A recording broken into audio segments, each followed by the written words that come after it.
brief responses. Okay. So I title it as brief responses to Baron's touchless bus, because I have given me the book, the scanned book, and I've read some part of it, and I have some reading responses. I've not seen, I don't think I've seen his work or his works, so only by reading. That is reaction just by reading his text. So am I clear? You hear me well? All right, I continue, okay? So I think there are many merits in this book, Touchless Bus. For example, it's emphasis on return to the body, not only the about the technology, the potential technology in the 90s. The book is written in the 90s, but the idea of return to the body, I think that's quite very important. And his emphasis on the emotional dimension. So what is called techno-romanticism. All this I appreciate quite a lot. But I think there may be some conceptual problems from the point, especially from the point of view of today. So, for example, we can see it shares some common point with so-called typical, very typical anthropocenologist discourse. It's a new word, but it's people who make Anthropocene narrative as their major discourse. Very often they refer to so-called blue marble, which you can see on my PowerPoint. That is the Earth seen from the midway to the moon by Apollo 17 in 1972. Okay, so there's a kind of an image of the Earth as a totality, and as counterpart, it's kind of non-differentiated humanity. So in hindsight, more than 20 years later, and with all this discussion of Anthropocene and all this debate about many related problems, I think we can at least make two questions about the view of Bahom, Stephen Bahom. First is question the holistic view of the Earth or the Earth system. Second is to ask the question: who is the anthropos? Who is the anthropos in the Anthropocene? I will develop that. Like following, for example, by Latour's, in reference to Latour's reading of Lovelock, James Lovelock's Gaia hypothesis. For James Lovelock, the long habitability of the Earth is also the product of action and the interaction. I think the interaction is even more important here. If I have time, I will develop a bit of that. The action and interaction of the living beings themselves acting to maintain conditions favorable to life. That means the Earth, that's why the idea of so-called living Earth. The Earth, the life on the Earth can create kind of feedback loop to of the living world and the basic physicochemical parameters of the Earth system. So there's kind of interaction between the two, so-called environment and the lives in the environment. There's kind of feedback loops between the two. The lives on the Earth will create favorable environment, favorable condition for themselves. But in the Latour's reading of James Lovelock, I think one thing he emphasized quite a lot is the contribution of the female scientist, evolution, who studied the evolution of very tiny micro organism, Lynn Margulis. With her contribution, we can say that the so-called mineral, plant, the vegetable, and the animal, especially the vegetable and the mineral, are no longer separatable. I think that's very good, very important contribution. And for Latour, I have no time to develop, so I can condense these ideas into one sentence, a bit like a slogan. The slogan is, there's one Gaia, but Gaia is not one. There's only one Gaia, that is very important, but Gaia is not one. You cannot consider the Earth system just as a total whole, which is in a way contain the idea of Lovelock's Gaia in a way. So therefore, the conception that has been curated, it's not well done here. It's 2020 to 21. I will correct later. One of our latest editions, recent edition of Taipei Biennial, and the idea of you and I don't live on the same planet. On this planet itself is not holistic, could not be just viewed in a very holistic way. And we can also question the anthropos in the Anthropocene. Latour Anthropocene is the first I quote him. Spoke based in Gaia. Anthropocene is first of all opportunity to listen seriously at last to what anthropology teaches about other ways of composing words. That means, for example, for the scholar who has been in Taiwan months ago, there are several ways to organize, to articulate the relationship between nature and culture, between human and non-human. So Anthropocene is one of opportunity for that. To understand there are several ways to of composing word, and it is rather human agent as a simple political entity, as the universal concept that has to be decomposed into several distinct peoples. I think that's very essential in the political ideas or eco-political ideas of Latour, as you have mentioned. E-E-N-E. Yeah, so I think we can advance, and that's already, for example, in a way, taken by scholars, also two French historians of Anthropocene, that we should have a kind of critical view Anthropos containing the conception of Anthropocene, and have to ask to take into account social asymmetries and inequalities in its whole system, not only in the natural system. And even for the indigenous scholars, the Anthropocene is a continuation of deep dispossession and the genocide coupled with transformation of the environment. So I've done some work last year in Paris, try to link the idea of Anthropocene or the environmental change, climate change with the so-called Colombian exchange. That is a great event, colonial event.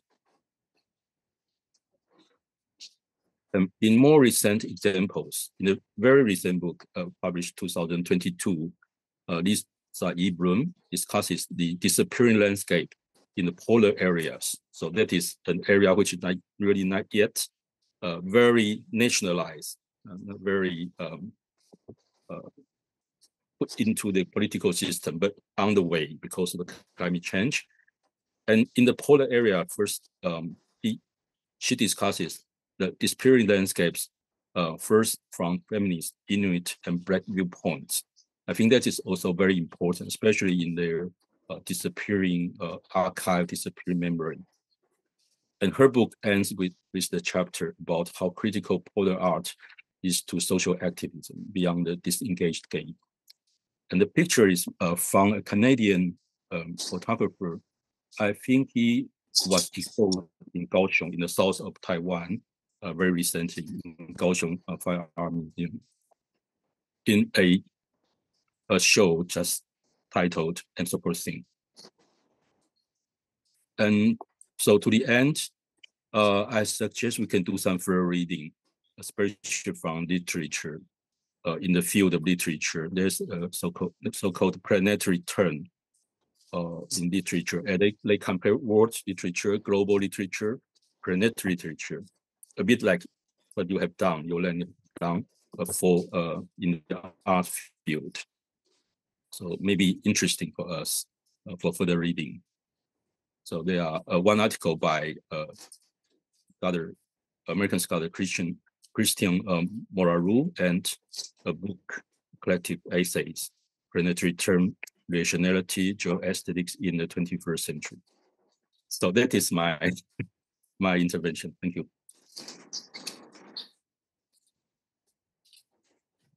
Thank you very much, Professor Lindemeyer. Maybe can you add a few words to explain the relationship you make between planetary art and the Anthropocene? Yeah, because I think the book by Stefan Baron, at that moment, he started in the second half of the 1990s.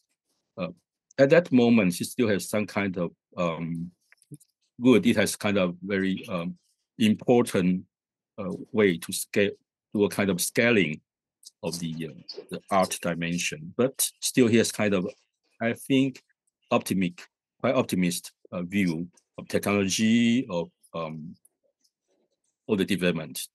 He has not yet really in our 21st century, and in which, for example, the Gaia hypothesis will bring into another kind of view that so-called sustainable development may be no more possible, no more positive. We will go to another more radical view of so-called non-growth, stop the growth, rather than try to balance the nature and economical industrial development in a very difficult, balanced, sustainable development. I think that's one of the results of the thinking of Gaia today and the Anthropocene development or debate. So I think we can put from our, of course, that is, we have some advantage 20 years or more than 20 years later to put more question to Baron's view. That is my point. Thank you very much. You can stop the share. Okay. Concerning Baron's look, well, actually, he's criticizing very much the greenwashing which is happening right now, and but he's still very much involved in the science and technology, especially in digital science. And all his artworks are always related with, well, he uses digital medias as he uses them as just tools for his artworks. But he's not the only one, of course. Yeah, sorry, Yolaine, I don't know how to stop my sharing. You have you have a kind of what you see. I see. You have it's written partager, and you end the partage. Arrêtez le partage. Yeah, I see. Thank you very much. Okay, thank you. Yeah, so please, I have interrupted you. No, sorry, I was just saying that Stefan Baron is still very positive, and although he criticizes all the greenwashing which is happening right now, and he uses science and technology as a tool, but he still uses all the time. So you can go on his website and have a look. His recent works are always very much involved in society and in the green things. He's very, very critical, very much. Good. Yeah, I would like to know better his newer evolution. You can go on his website. Evolution. Okay. I think that Professor Johanna, you had prepared something too, right?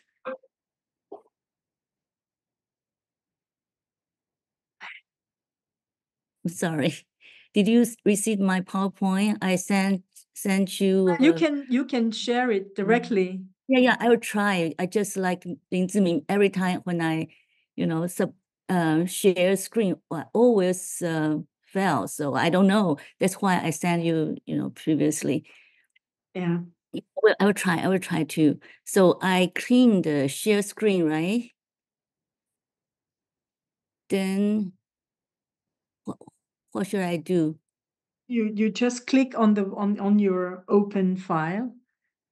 Open file. The file you are going to use, and that's it.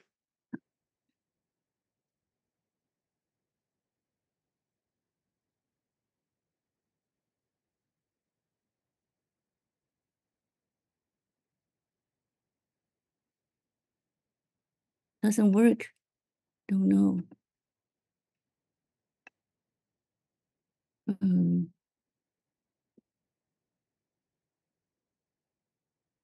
I click the file and then Actually, you Johanna, click there's on partager. yeah. You Back click to the file share. and there's another button, blue button, which is sharing. Yeah. Share screen or share, we are right? not very familiar with share. You have to click share later. You have to choose and click on Preference. share later.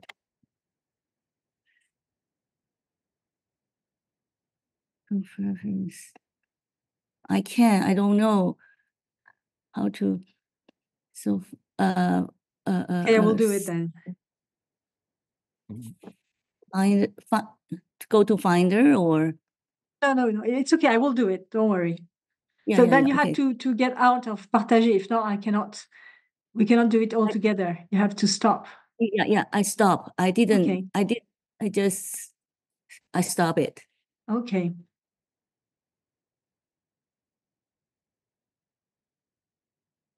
Okay. So does everybody see it now? Yeah, it's good. Yes. Okay. So could you please move to this, because the first is the page, because the project of Planetary Art is our IPAA 2024's new project, but it is a kind of a continuous research project of the previous years, such as our authorship, the artiste universelle, etc. So I put it. And firstly, I would like to thank you, Yolaine, to organize this seminar. And thank you, your presentation and Lin Ziming's presentation. I think you have already talking about what the history of the concept of planetary arts and some kind of the major questions. Here, I just want to focus one point, the art and science in the age of planetary turn. And I will use the book which Lin Ziming has put in his last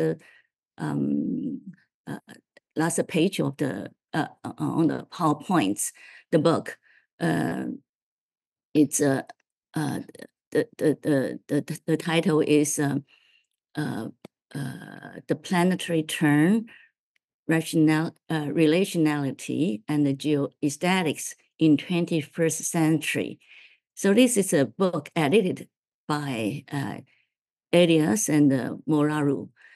I think, so firstly, I will explain, according to that book, the two editors explain what is the planetary turn in history, and we have already, many times the term. For example, during the Baroque, we have epistemological turn, right? This is a very important the shift from medieval age to modern time. Then we have a historical turn, linguistic turn, and we have last time in our meeting I mentioned the Anthropocene turn. And beside this, now we have a planetary turn, and actually it continues the concept of Anthropocene and post-humanity, etc. But the most important, we have actually, since the Anthropocene, we have met the pandemic crisis of the existence of all the humankinds and the whole the planet. But we can find the difficulty today's, but we still find that the science, what is the contribution to art or art, whether art can contribute to the science. So according to the book, in the beginning, in the acknowledgement, the two editors say that planetarity is the age of our moments. is the turn of our ages. Actually, planetarity is a way of being and a way of measuring time, space, and culture in the human sciences and on the planet at stage, at large. I'm sorry. So this is measuring time and space, and the planetary turn is devoted to the symptomatology and to the condition it appears to attest to. Something is happening, something is afoot, and this is something says to fit neither the global or neo-colonialist model of the modernity, etc. But actually, the condition of the situation of our days today, and we find that this condition put on us a kind of we have to theorize the condition, our situation right now, and to recalibrate our critical instruments and aesthetic critical vocabulary. It means the word we used, whether it is still, fit to create or to, to find a proper place we can live in together, live together with all the things. So we have to find a way to the newness and the open times and the contradictory capture, etc. So that is says, critical and theoretically speaking, the planetary turn strive for, to find a critical or a new way to think. So this is a decisive reorientation toward the unfolding present and its culture paradigm. So whether the question is whether planetary art could be a new paradigm of the research or to create in the field of art and in the field of science. And so this is what, I think it is a very clear explanation of the planetary arts explained by the book, the editor of the book, The Planetary Turn, Relationality and the Geoaesthetics in the 21st Century. So in these points, actually we'll have to rethink the relationship between art and science in the age of planetary turn in today's. So here, I just propose 4 points, or not really a kind of characteristic or a concept to define what is planetary art, but to use, for example, Stephen Baron in his, I think he published 2021, the L'espace. In that book, he proposed a term, techno-romanticism. It means we use digital arts, a kind of scientific methods to create art. So he used that term. Actually, that term has 2 aspects. One is science into art, and the other is art into science. I think when we meet the works of contemporary artists, then first thing we will find that they use a lot of the technique, science technology to create their work.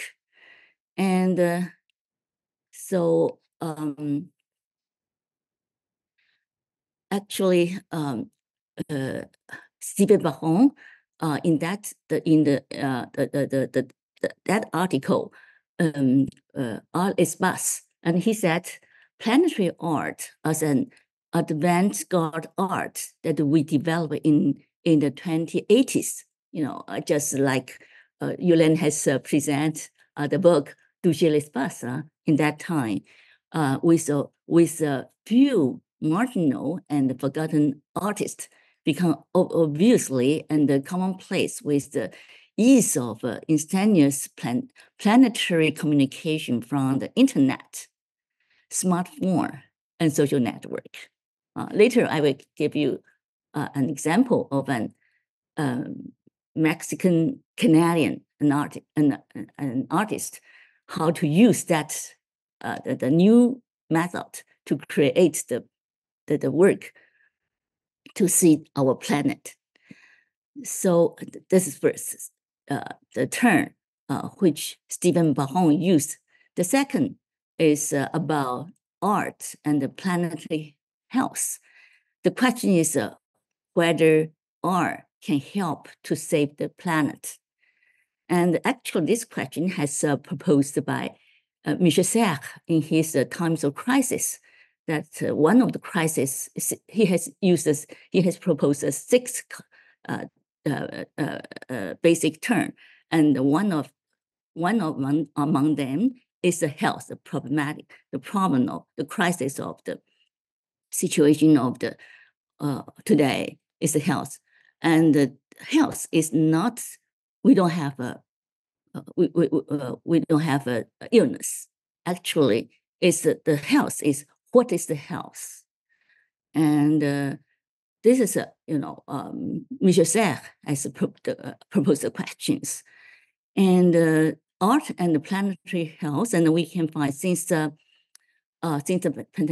pandemic, we find the recent year actually a growing numbers of museum exhibition just use their works to touch these issues. I think you can find it. I don't need to to describe the detail.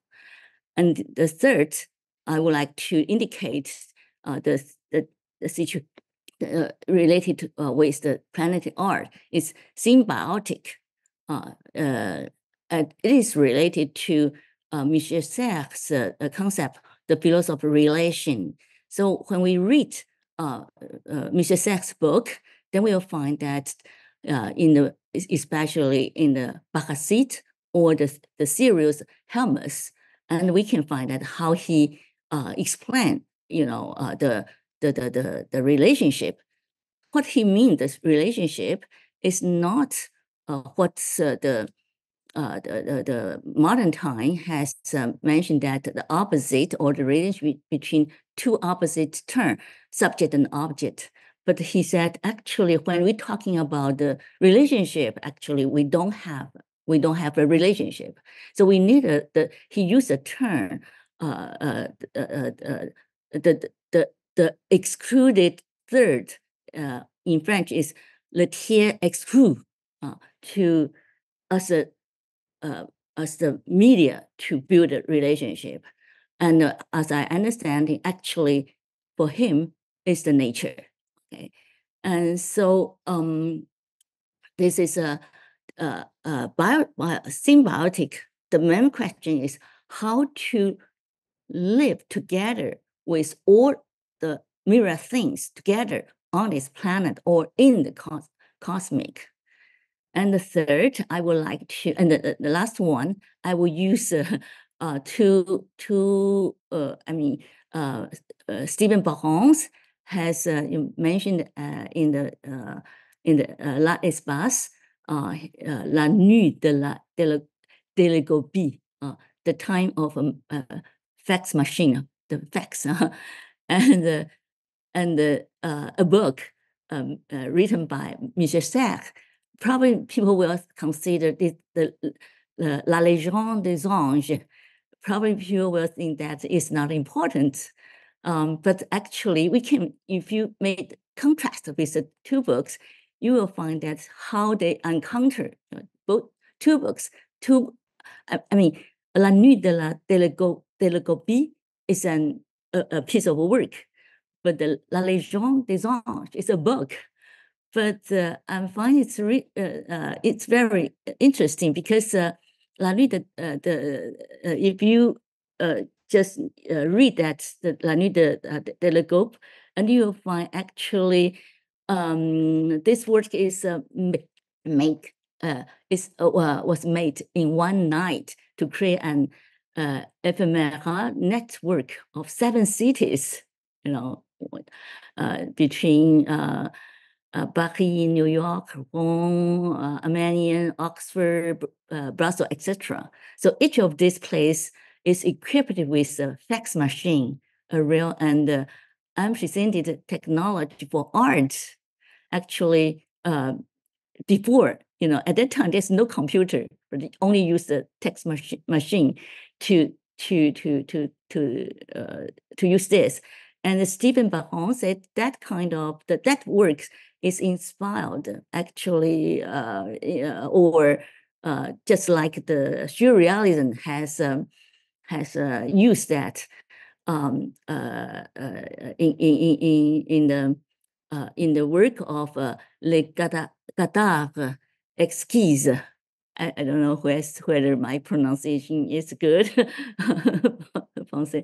And you find that actually the works is just the connection, just like you create the language. You create the language and you make a connection. And in Chinese, probably we say that it's kind of 接龙. Okay, 成语接龙, etc. But not the same. But you can use that kind of to think that. And that is La Nuit de Télescopie in 1986. Not yet popular, the computer. They use a fax machine to make connection. Or you can use telephone, etc. Anyway, this is a first in that is use the technique to make the connection on the planet. You can say that, not on the Earth, but not a kind of the idea of the globalization, but the kind of the connection of the people living on this on the Earth. And the question and the book La Légende des Anges, is a very interesting, very beautiful book. And the question here we can ask whether planetary art is suitable to read the traditional art. That is the question, because in the beginning of that book, Michel Serres put a contrast between Rembrandt's work, the angel living Tobias and his family. I think could you, Yolaine, could you move the next piece of the poem? Yes. Okay. So on the left side is a Rembrandt, the painting of Rembrandt, the angel living Tobias and his family. I think everybody know the story of Tobias. And there's a person with a wing and fly away. It's the Raphael. It's an angel.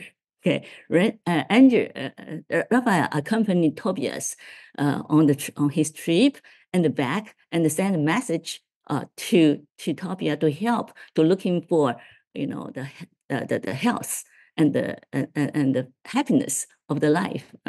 So, and the right side is the Goncourt.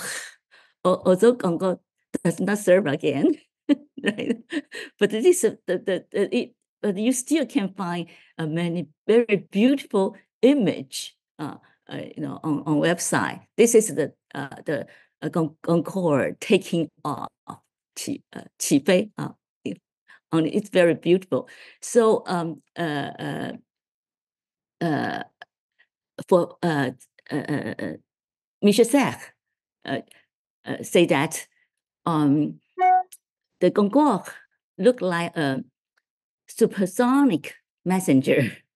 So he said aircraft carry letters, telephones, agents, representative, and the like. We use the term communication to cover transport as well as post.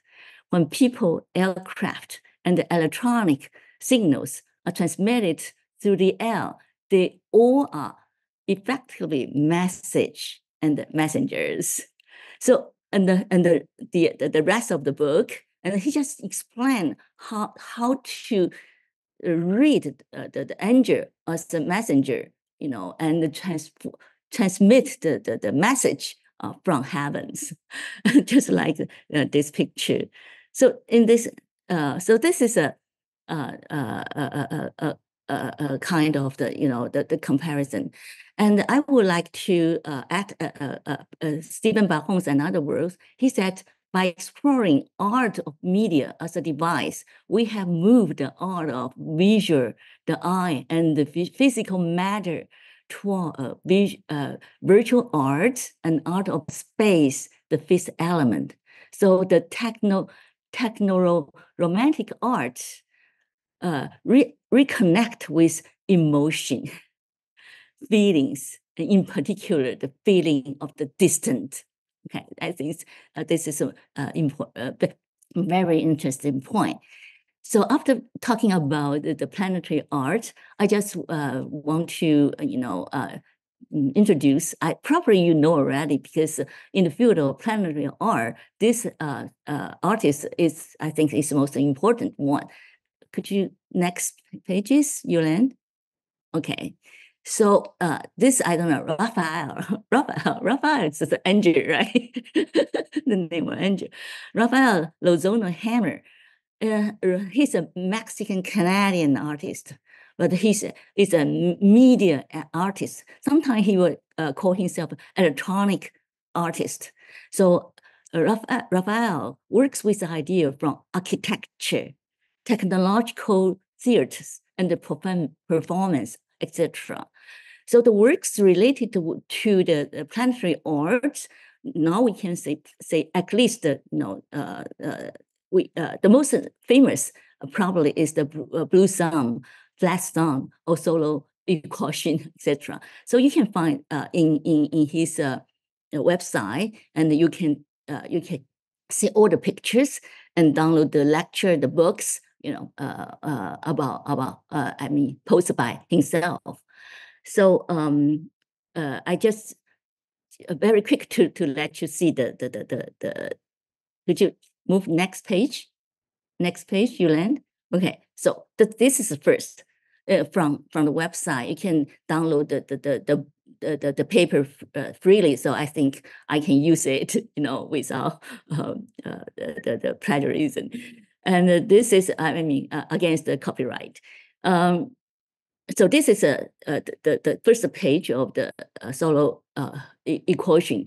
I think you can find easily to what how he described the contents. Next page, Yolaine. Oh, so this is the work.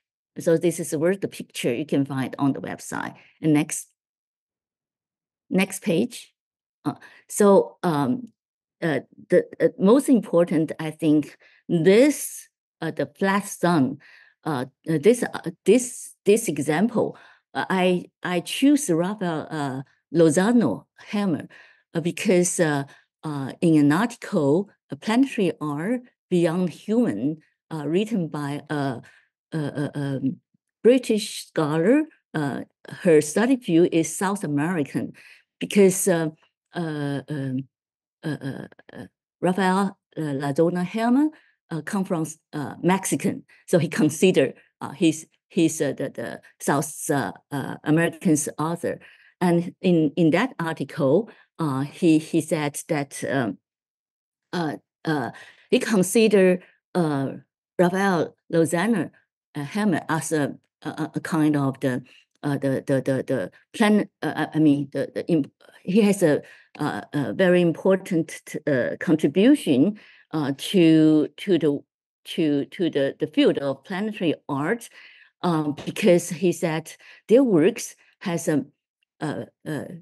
touch the field of planetary thinking and change our feeling or change our, what we thought in the normal way to see the world. Actually, in his work, so he considered that he's important. That's why I select, and he select the Platt sun in that article. I think this article has been published in one of her book. It's Johanna Page, the book.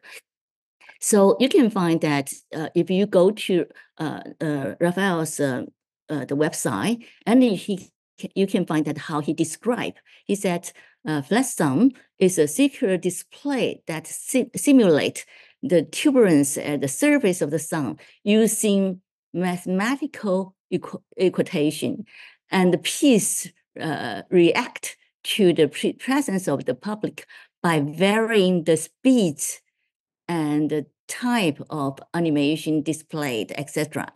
You can, but I would like to say he also point out what kind of technique he has used. For example, custom-made LED screened, computer-sized surveillance tracking systems, fluid dynamic algorithm, etc.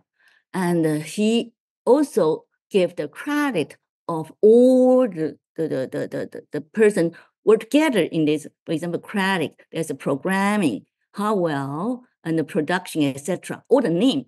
So you can go to the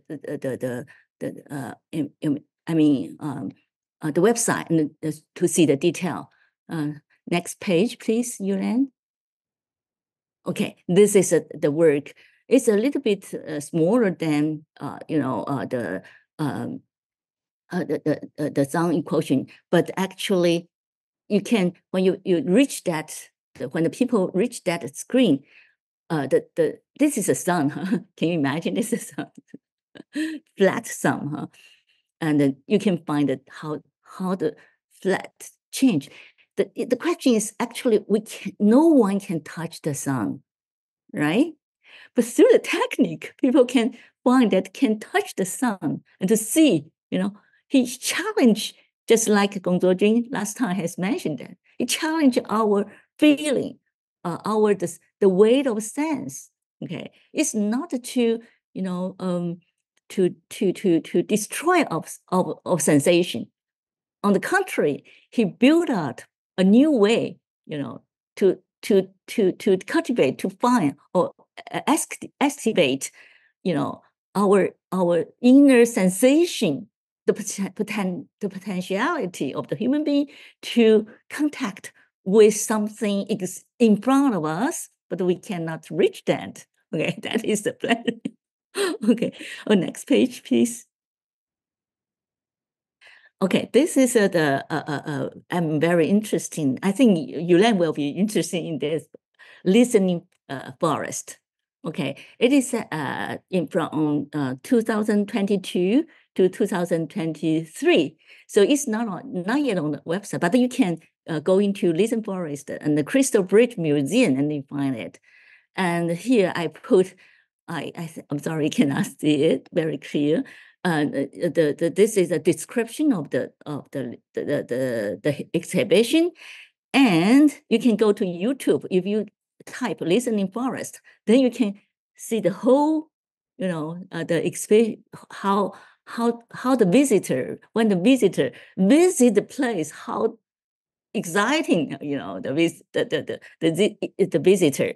So for him, I mean, for the author, for Raphael, this work is not for viewing, but to live, to participate in, because once the visitor can, come to this place, all the atmosphere will change according to, the beating of the heart, the breath of the visitor, etc.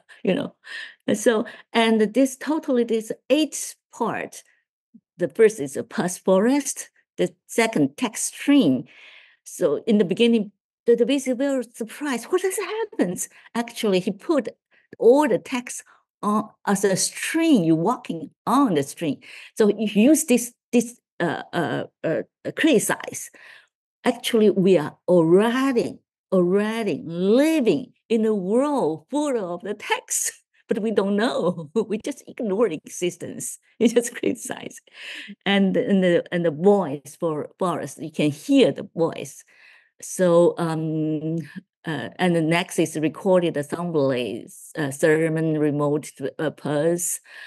It's all the 8 pieces, very interesting. I think it deserves to visit. Okay, next page, please. So actually, this is you can, if you go to the borderlines online, it is a file. He himself explained. Actually, it's another piece of work. It's a borderland, talking about the war between American and Mexican, the border, crossing the border. And actually, he said, but I think this, I quote this because I think this fit to understand what's planetary art crossing the border. It's a major point. He said, as an artist, our challenge is to interrupt normal way that the city is becoming homogeneous. The idea is to use the language of technology and the spectacle and scale to bring people into the area, but once they are in the area, give them something completely different. Great eccentric interactions, moments where it is not business as usual. Something has happened that invite you to talk to others, but the others is including all the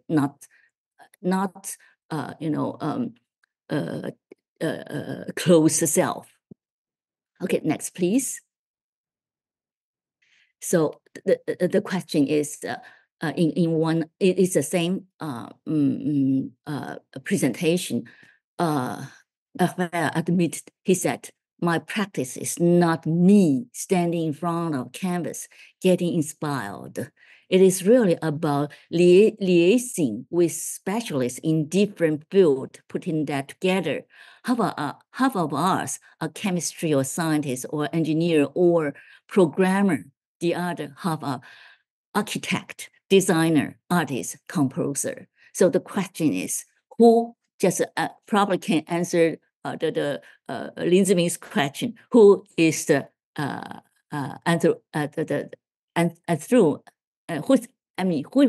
question? Who is the author? Is there individual author, or actually it's kind of the connection of the ordered elements? This is what we have studied, before the project authorship, I think. Now, Raphael said, neither. Rather than I said my studio, but I would like to say the work of place is a factory or laboratory rather than a studio of an artist. Okay, this is what I think I talked too long. I think I need I will leave this time to all the audience to participate, to express what you want to say. Okay, probably Huang Guanming. And thank you for your attention. I'm sorry I didn't prepare anything to present, but maybe I can respond to certain points above.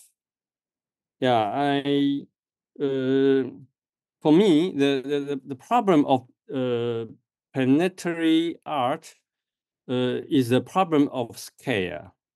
For example, the Leicester,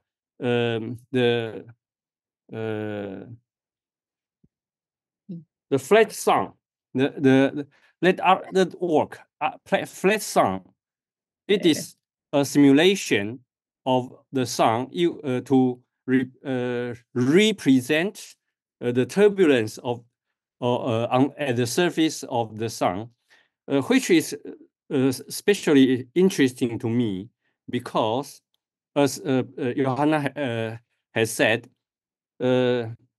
not even we could not touch the sun, but neither do we can see directly in face of the sun. Yeah. So in a certain sense, to simulate the sun through a kind of human-made artwork is to invent something impossible.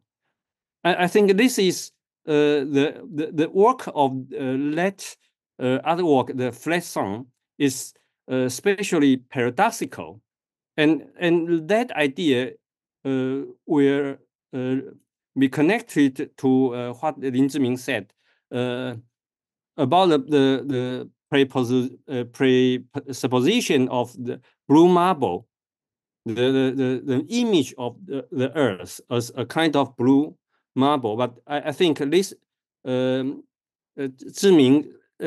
critique is very rich. I think for one, how can we say this is one planet? This is the original objection made by Zhiming. But also, how could we say that the planet, our planet, the Earth, is blue? It is because the ocean, because of the reflection and the refraction of the light through and seen from the far satellite or out of the planet. But that idea is quite interesting because once we take the Earth as a whole or as a kind of blue planet, it means that somehow we are out of the planet. So maybe a further question is that does the general idea of planetary art will bring us into a kind of immanence in this planet and not the transcendence of the planet? It seems that we human beings, by using technology, by using all the scientific tools, we can push ourselves out of the planet and without realizing that we live on this planet. So the problem will be not seeing the planet, but habitat. Yeah, we inhabitate on this planet. And so to realize, to recreate some new relations by including this very act of dwelling, this act of habitation, this idea of resituating our the human relation with the other species, with the splendid objects. If we can say that the sun is an object, but maybe we could not. We could no more take the sun as something, as an object just in front of us, because we are under the dominance of the sun. Without the sun, the planet, the Earth could not function as before. So if we take the scale out of this planet, out of the Earth, I think it is a very good contrast between this planet and the other planets. Yeah, so I think that work bring me many reflections, and it can bring us go deeper to the presupposition of the Planetary Art. Yeah, but I'm just a stranger in this domain, so I maybe forgive all my ignorance. Yeah, of all the profound knowledge. Yeah, thank you. Yeah. Okay, I answer the question, or I just dialogue with the first. I think Guanming's question very interesting, but I think the problem is that you still state in a kind of realism, or you mean when you say that it seems that you think the work is a kind of representation of the sun itself, then we can actually Raphael or Johanna Page, when they explained that the work Flat Sun does not consider that is a copy, although it is 100 million billions smaller than the original sun. But it is not kind of the representation, but actually it's an opportunity. So the work is not a kind of the object in front of the visitor. Actually, you can consider the work is an allegory, through that kind of the work. So the question is, when we reach that kind of the work, what kind of the attitude, a sense of or a feeling toward the work in itself. So so thinking about the Chinese landscape painting, for example, 千里江山图, right? It's when we look at 千里江山, it's impossible to paint a 千里 mile li on a small page. But when the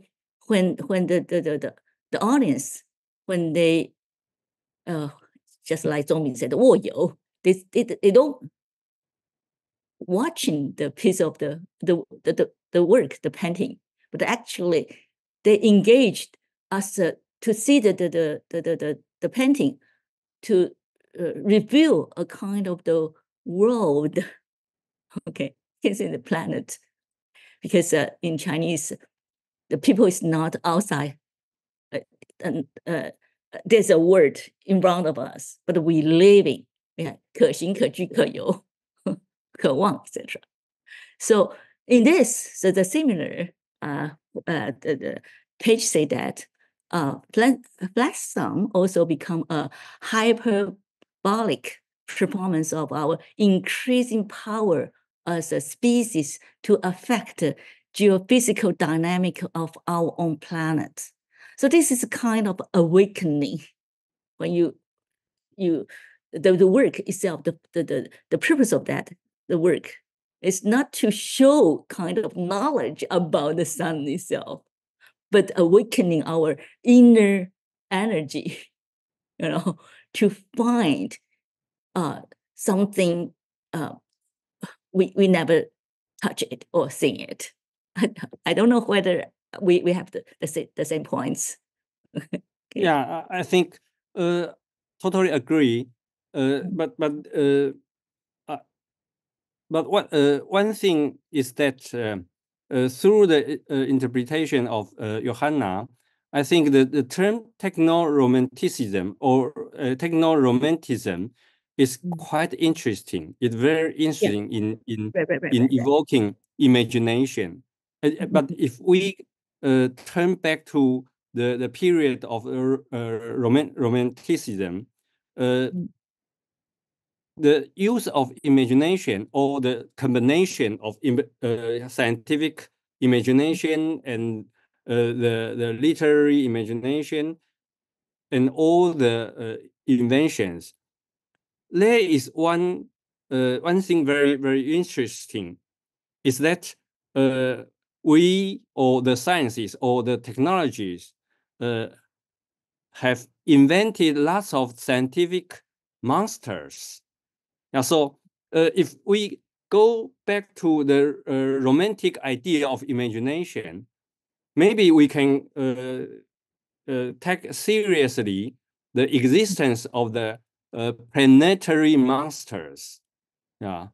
If we take, yeah, I mean that just like a film very popular now maybe in Taiwan on Netflix, Poor Little Thing. Yeah, it is an inversion of Frankenstein. Yeah. So Frankenstein is Mary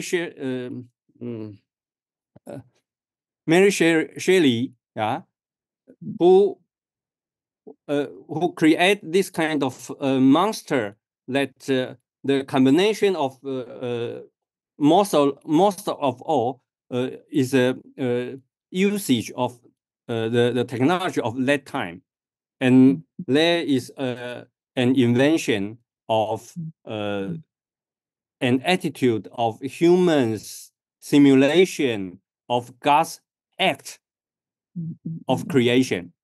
Yeah. So maybe we are still in this period if we want to go back to the Romantic period to reactivate the all the technology and the sciences. I'm not against. I just want to say that to take the biodiversity, maybe we can take also into account the existence of biomonstrosity, monstrosity, the monsters, or maybe human beings are, we ourselves are all monsters to the other species. Yeah, okay. Thank you. Yeah, actually, Raphael originally is just like you. It's from the Department of Chemistry, I think. And he's a scientist, but he turned into be an artist, and all of the work is artists only probably 10%. All the artists from different scientists, programmer, technology, etc. This is a team work. So, yeah. Thank you. Yeah. Lindsay, go ahead. Yeah, thank you. I don't have many things to say for Johanna. I think you have done some works. I need to know better especially the last artist, Mexican artist, right? About his work and his background. But I think the 5 points you have mentioned in the beginning is quite interesting. Especially, I would like to know more about your opinion about the so-called planetary turn in literature. Yeah, I think planetary. I've discussed many times with Yolaine. We agree that planetary art is kind of an open concept. Research means we are doing something we don't know. Right. Yeah. Right. Yeah.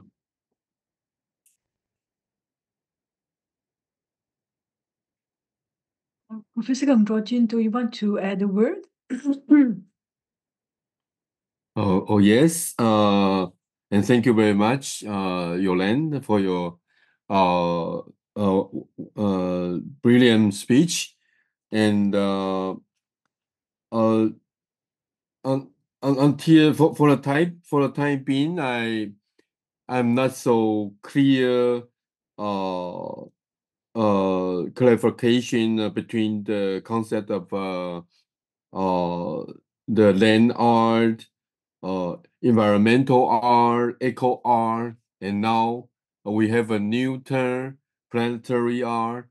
But I think as Guanmin mentioned, maybe we can imagine a more big scale or a more long distance imagination and artwork about the whole planet. And but my question is about the material, because as I know, according to the Stéphane Baron, the main material or the main intermaterial he concerned about is space, is the air or the atmosphere. So his book Toucher l'espace for me is a very concrete about how to touch the very long distance, a very big scale of the space. Yeah. So he used the media of the digital sound to transmit across the different city.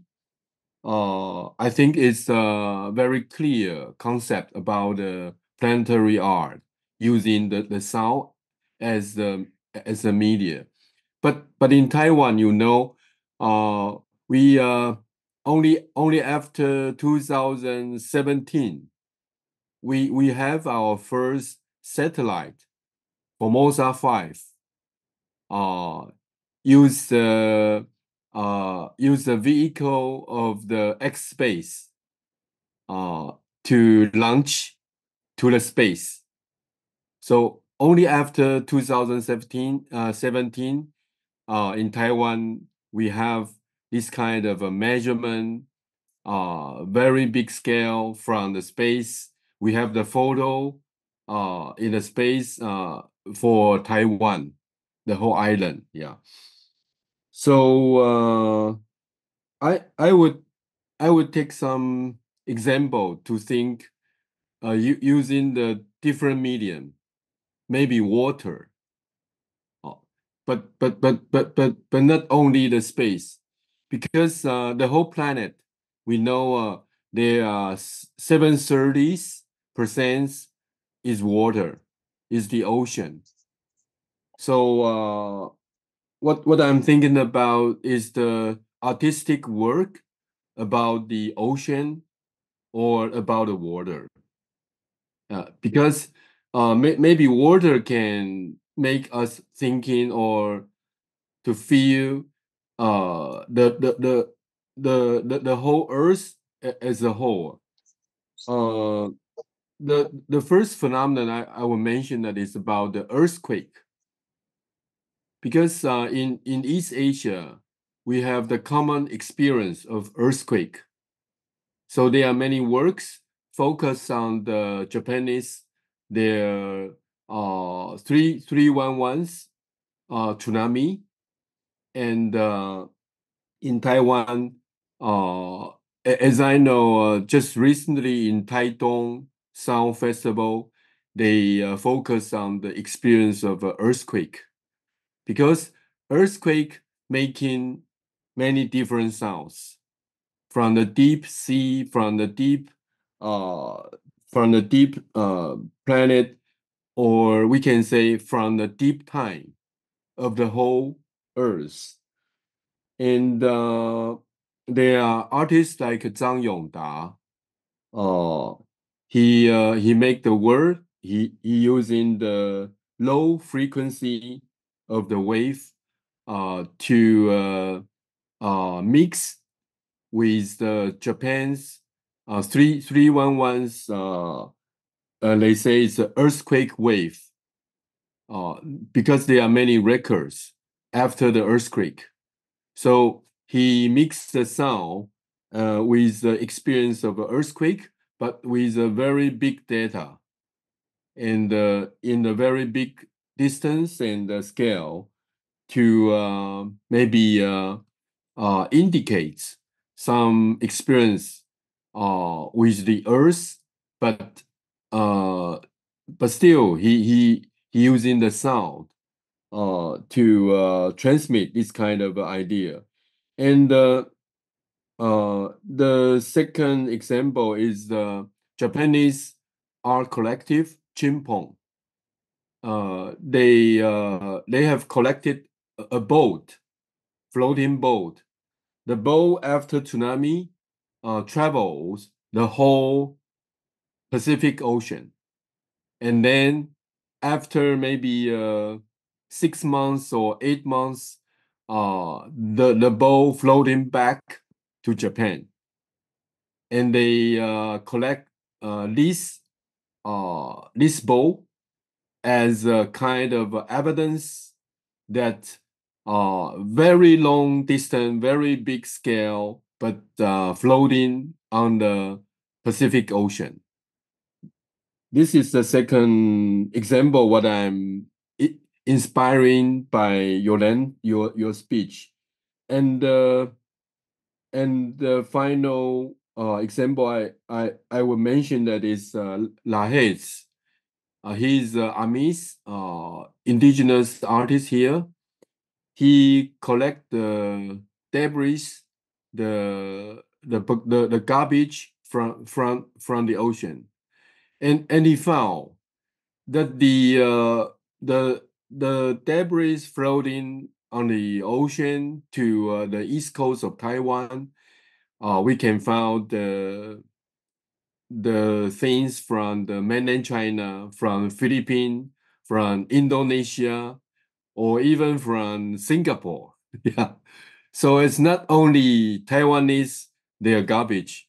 It's from the whole, maybe the whole East Asia or Southeast Asia. Yeah. So as I know, maybe the planetary art is an open concept, but for me, it will very close to our thinking that what kind of medium that the artist or what kind of the intermediate we focus to think about. And for Baron, I think he was thinking about the space, the air, the atmosphere. But for me, what I'm thinking about is about the water, the ocean, because the whole planet was covered 70% by the water. Yeah, this is what I'm thinking about. And thank you very much for your speech. Yeah. Thank you very much. This introduces us to next session, because Professor Yang Jianzhang and Dr. Xie Jieting will speak about music and dance. So I think it's interesting to raise these questions of the sounds of the different sounds coming from the earth and coming from the ocean. So thank you very much. First, I would like to know, is there any question in the audience? Is there anyone having questions in the audience? The students, because no one raised their hands. We still have time, but for this session, we only have a few minutes left. So do you have questions?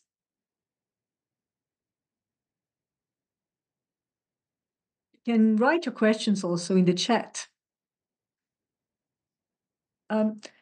Jianzhang, do you have remarks? Well, maybe not at this moment. I believe there might be some questions from the students. Maybe I can say something toward the end of the session. But I will leave the time now for the students. Maybe. Yes, please don't be shy. Do ask questions, please, if you have any.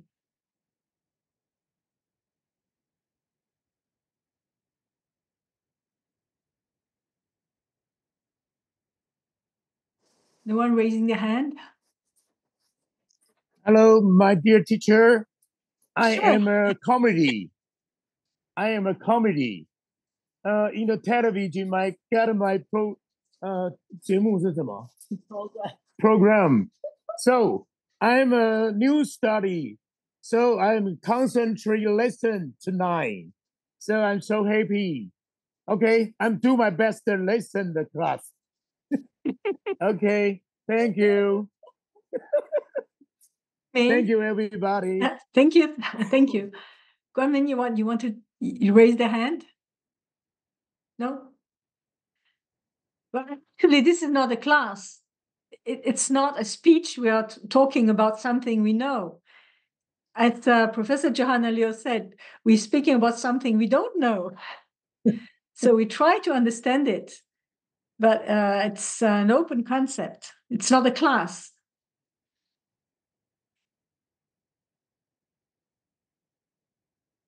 No question. Well, I wanted to say that, so for next session, we will listen to Professor Yang Tianzhang and Dr. Xie Jieting. And then in May, Professor Zheng Kaiyuan will speak about, will speak on Zhuangzi, right? Johanna, you wanted to talk? No, I find this probably some student want to say something. Your student is your student? I don't know. No? Okay. Well, I know it's very late for Taiwan. It's already 11. And for Toronto, maybe do students have courses at 10? And well, it's so thank you very much for your attention. You also can send questions to us. You just write emails to us. Please do ask questions if you have some, and just write to us. Thank you very much for participating, and see you next time on April 14, I think, right? 15. 15, sorry. 15. April 15. April 15. 15 April. Right. Thanks to all of and you. in Taiwan, yeah, we start from 9 o'clock this month, but next month there'll be 8 o'clock. We'll start from 8 o'clock. Okay. Yeah, Might be and I easier. think there are many questions left. You know, that we have very rich presentation today, and maybe I and Professor Xie can also reflect on all these questions and raise them through our examples next time. Thank you very much. That's a very good idea. Anyhow, for the students, doctoral students, or all of them, please, you can, if you have any question or any remarks, any comments, please write to us. Don't be shy. Just write to us, whether in English, in Chinese, or in French. Well, thanks to all of you, and see you next time. See you in April. Thank you. See you. Bye. See you. Bye-bye. Thank you. Bye. See you. Bye. Bye-bye. Bye, Thank you. bye, bye, bye. Thank you. Good evening and good day. Have a good day. Bye-bye. Bye, bye.